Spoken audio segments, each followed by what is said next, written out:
goman da na alkawarta zan kawo muku waɗanda ake gane ko kuma hanyoyin da ake gane labaran ƙarya, na kawo muku guda 5 wanda na fara daga na 10 zuwa na 6. Na 6 nan mun tsaya a cikin comment section ne, wanda yanzu za mu fito daga cikin comment section za mu tafi mu garzaya zuwa na 5. Labarin gaskiya ya ƙunshi bayanai na gaskiya sahihai. Shi dai labarin gaskiya ya ƙunshi hujjoji masu tarin yawa da za su tabbatar da gaskiyar da ke cikinsa ko da ba a ce maka wannan gaskiya ba ce ba. Idan kuma akan wani ake yi maka magana ko aka kawo ma labari, za a saka maka muryarsa ko kuma a sanya maka faifan bidiyon da yake bayani akan wannan batu. Duk da cewa yanzu akwai AI.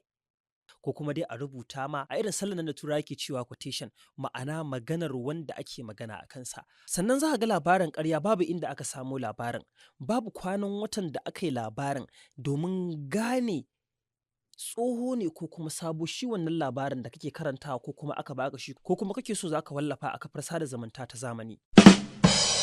Na 4, tsayawa kai da fata akan matsaya mai kyau.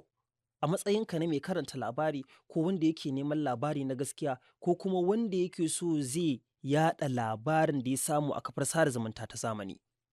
Da yawa daga cikin labaran ƙarya da ake wallafawa ana yin su ne saboda wasu dalilai.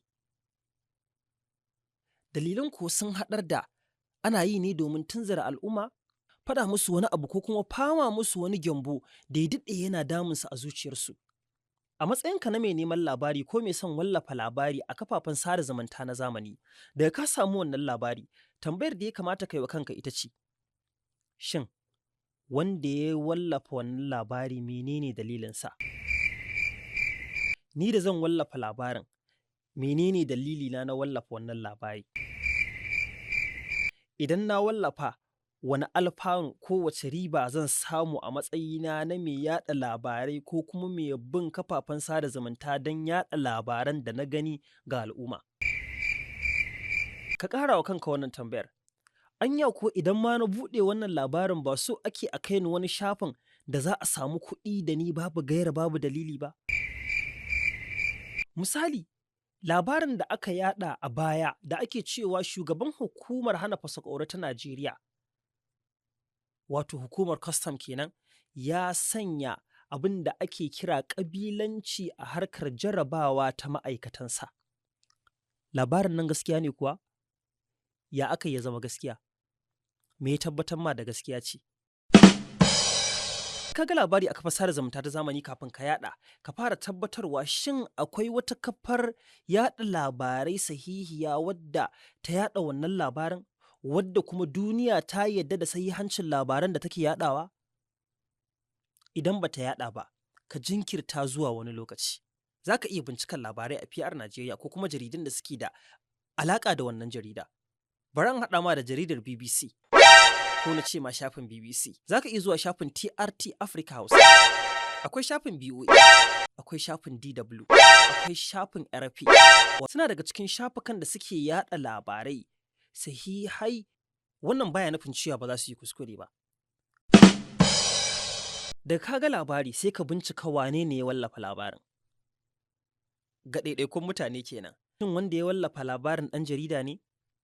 A 'yan jaridar ma wanda baya kawo labaran ƙarya da ƙanzon kurege?